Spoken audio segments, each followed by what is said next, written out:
Fala galera, começando mais um vídeo aqui no canal do Saulo Alves, né? Vou fazer aqui uma leitura, uns comentários sobre a coletiva do Bruno Carlos junto com o Rolim mais cedo, né? No PC. Eu só consegui fazer agora, tá? De noite. Vamos lá. Primeiro ponto, eu tô aqui sem roteiro também, tô indo aqui no freestyle aqui. Primeiro ponto que é o seguinte, eu acho que ele teve muita boa vontade de tentar explicar pro torcedor, né? Acho que usando ali termos técnicos, né? Acho que ele não tem muito bem não é que não tem o dom da oratória, mas ele não é, assim, não tem ali o carisma e tal. Isso não é um julgamento, não é um defeito dele, né? Acho que ele se esforçou muito e tentou ser muito claro em todos os pontos, né? E que isso aconteça mais vezes para o torcedor continuar entendendo, né? O que significa dívida, o que significa passivo, o que significa, né, o parcelamento, o que é empréstimo, porque faltou ele exemplificar ali bem melhor sobre o passivo, né? Porque o passivo se o Fortaleza fez um contrato com o Lucero de 4 anos, pagando pro Lucero 600 mil por mês, você pega aí 600 mil, multiplica por 12 e multiplica por 4 anos. Isso é o passivo que o Fortaleza tem para pagar o Lucero nos próximos 4 anos. Isso é passivo.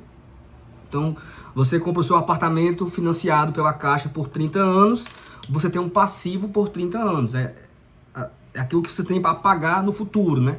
Não necessariamente isso é uma dívida. Dívida é aquilo que você não pagou. Dívida é você não pagar a energia esse mês, a água, a internet, o colégio do menino. Se você não pagar, você gerou uma dívida no mês presente, né?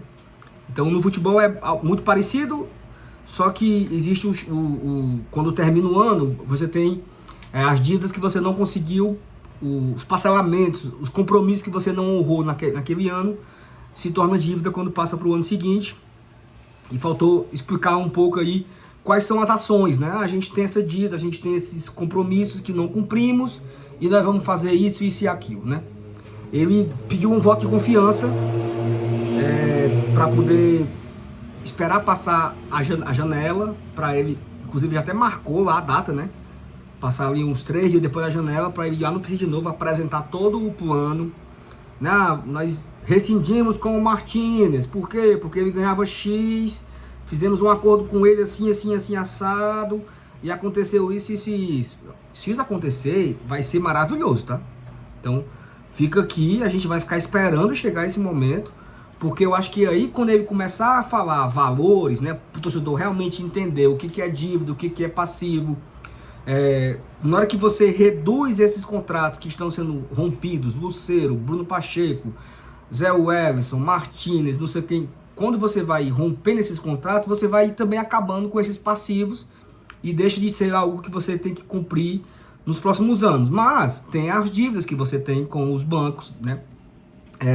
Ele também tentou explicar sobre capital de giro, né? Que o Fortaleza precisa de capital para sobreviver. Então, todo mês o Fortaleza tem que pagar 10 milhões de reais, mas em janeiro só recebe 3, mas tem que pagar 10. E aí, como é que faz com esses 7 que tá faltando? Em fevereiro tem que pagar 10 de novo, mas só vai receber 4. Ficou faltando 6. Como é que ele faz para sobreviver, né? Por isso que o Fortaleza recorre aos bancos para pegar dinheiro emprestado para esse empréstimo de capital de giro ali, para você ter esse aporte ali no começo do ano. Por muitas vezes o Fortaleza conseguia esse aporte e já pagava quando entrava o dinheiro. Na Série A, o dinheiro começa a entrar ali no segundo semestre. Então, o Fortaleza pegava ali 20 milhões no começo do ano, pagava a folha, pagava uma coisa, se organizava. Quando chegava ali em julho, ele recebia o dinheiro da CBF, da Série A, e ele já pagava esse empréstimo. Então, ele virava o ano, não aconteceu nada. O que ele pagou a mais foi os juros, né? Porque ele pegou emprestado por alguns meses e pagou os juros daquilo. Acontece que isso foi virando uma bola de neve. Eu peguei 40 milhões para fazer o meu capital de giro. Acontece que eu não paguei esse empréstimo quando eu recebi. Eu gastei de novo. E aí, quando chega em janeiro do ano que vem, eu preciso fazer um novo empréstimo para ter um novo capital de giro. E aí eu já tenho o empréstimo do ano passado dentro e faço mais um outro empréstimo. E aí você vai entrando nesse ciclo virtuoso de empréstimo para... porque existe um empréstimo do capital de giro. Quando você perde a mão, que é o que parece que aconteceu com Fortaleza, quando ele perdeu a mão, ele teve que começar a pedir empréstimo para pagar empréstimo. Então, acho que a gente está vivendo esse momento agora, né? A gente está pegando emprestado para pagar antigos acordos, para pagar antigos compromissos que não foram honrados. Isso é o que preocupa, né? E acho que eu espero que o Bruno tenha ali a sabedoria de explicar, de conduzir tudo isso, né? Acho que ele deixou muito claro, por muitas vezes, o que ele é especialista, o que ele entende, qual é o lado bom dele nessa história toda. Então ele precisa atuar toda essa sua expertise que ele tem no mercado financeiro de controle administrativo e conseguir controlar essas dívidas do Fortaleza. Estancar a sangria, continuar, honrar fazer novos acordos e honrar esses compromissos, né? Então acho que isso aí é um papel dele, né, juntamente com o Pedro Martins. E eu acho que o torcedor ele vai acompanhar muito de perto, né? O torcedor não estava acostumado com isso. A gente tinha a impressão que o Fortaleza não tinha dívida, que o Fortaleza era rico, que que o dinheiro era sobrando, que a gente tinha um orçamento de 400 milhões, chupa não sei quem, que a gente tem dinheiro infinito. E não era bem assim, porque a gente tinha um orçamento de 400 milhões, arrecadava 400 milhões, só que gastava 450. Seja porque montou uma folha muito alta, seja porque já tinha que pagar um empréstimo do ano anterior, seja porque teve que fazer um acordo com uma equipe, teve que comprar jogadores mais caros, seja porque tem as comissões dos empresários. Então, você vai somando todas essas bolas de neve dos últimos anos, porque uma frase do Marcelo Paes era: esse time foi formado por diversas janelas, né? Não é um time de uma janela. Essa dívida do Fortaleza não foi formada em 2025. Essa dívida do Fortaleza foi adquirida em diversas janelas. São diversos anos que o Fortaleza foi tomando decisões, algumas delas erradas. Assim, você vai lá no América Mineiro, tira o Martínez e oferece a ele um salário muito maior do que ele ganhava no América por 3 anos. Você renova com o Lucero por 3 anos com um salário muito... O torcedor ele fica naquela situação de queria que o Lucero ficasse, queria que o Martínez viesse, mas quem está lá na frente negociando era que deveria ter pensado no futuro do clube, né? No dia de amanhã. Pai, como é que vai ser o amanhã? Né? E a impressão que passa é que o amanhã não foi colocado em questão e a gente simplesmente foi vivendo. É quando você sai de férias e você sai gastando o cartão de crédito e quando você volta de viagem tem que pagar a fatura, né? Acabou a viagem e agora a gente está tendo que pagar a fatura e o salário que a gente ganha não dá para pagar. Então é mais ou menos isso, né? E tô muito curioso para ver quando o Bruno for apresentar esses detalhes. E eu já faço aqui mais um convite, né? Porque em abril o Fortaleza vai divulgar o seu balanço de 2025. Antes que... Sabe por que é abril? Porque abril é o mês que a gente declara o imposto de renda. É o mês que todas as empresas apresentam os seus resultados. É uma data padrão do país, né? Então, quando o Fortaleza anunciar lá o seu balanço em abril, seria também muito interessante que o Conselho da SAF se reunisse e apresentasse ao torcedor: olha, o ano de 2025 virou assim, porque a gente está nesse momento ainda em fechamento, né? O 2025 terminou esportivamente, mas contabilmente ainda não, ainda está em aberto as coisas. Ainda está pagando, está fazendo acordo, está fazendo antecipação, está vendo como é que vai ser e tal. Então, quando tudo isso fechar, que é abril, seria muito importante o torcedor também entender tudo isso.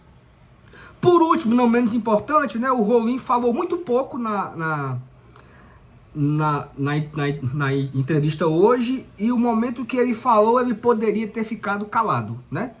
Porque ele falou no momento para defender o Paes. E eu acho que o Paes, ele merece levar uma lapada, assim, né? Merece ser lapada no sentido de crítica, né? Antes que tire de contexto.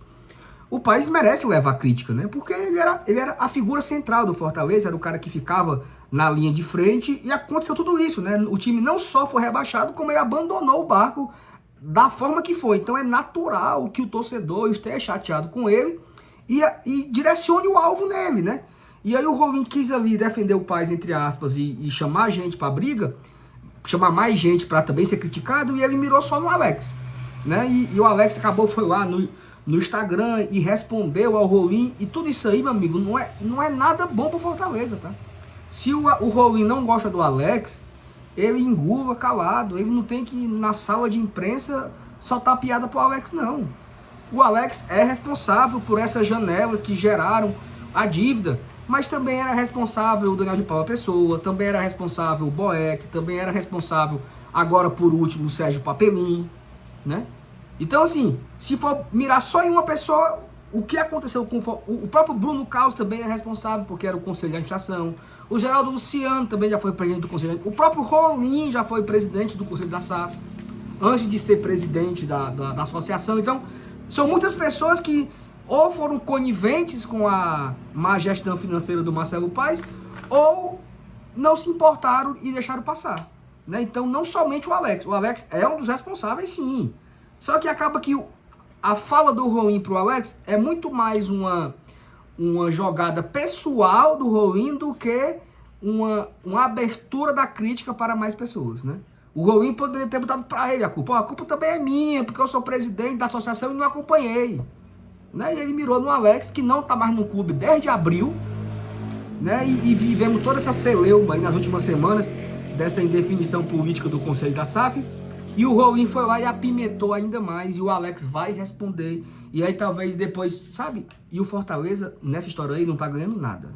Parece que a gente tá vivendo em guerra, né? Em pé de guerra ali, e nessa brigadeira todinha aí, só quem perde é o Fortaleza, tá? No mais, gostei da entrevista. Acho que o Bruno tentou ser claro por muitas vezes, tentou falar pro torcedor. E eu espero, foi até uma coisa que a Guigui falou, que isso aconteça mais vezes, né? Que o torcedor se sinta mais próximo de tudo isso, que não seja uma coisa... A sensação que passa é que só tá acontecendo tudo isso porque o time caiu e tá no fumo, né? E o torcedor gosta de saber dessas coisas, gosta de se sentir próximo. Nem tudo, né, é possível ser público, né? Mas tudo aquilo que for possível, que seja transparente, que o torcedor entenda, que o torcedor vai entender. E o torcedor, ele gosta de comprar briga quando ele é chamado para comprar briga. O torcedor gosta de comprar briga quando ele é chamado junto. O pessoal, é o seguinte, a nossa situação é difícil e precisamos da torcida por isso, por isso, por isso. E o torcedor, ele, quando chama, amigo, a galera vai, certo? Então é isso, ó, amanhã a gente faz mais vídeo aqui sobre bastidores de futebol, né? Tem muita coisa acontecendo aí, mas eu foquei aqui nesse assunto hoje da fala do Bruno, dessa confusão do Rolim, do Alex. E esse aqui é a minha opinião sobre tudo isso. Tentei fazer um resumão aqui, mas saiu um pouco longo. Deixa o like, se inscreva aqui no canal do Saulo. Todo dia tem vídeo, 1 ou 2. De vez em quando tem live.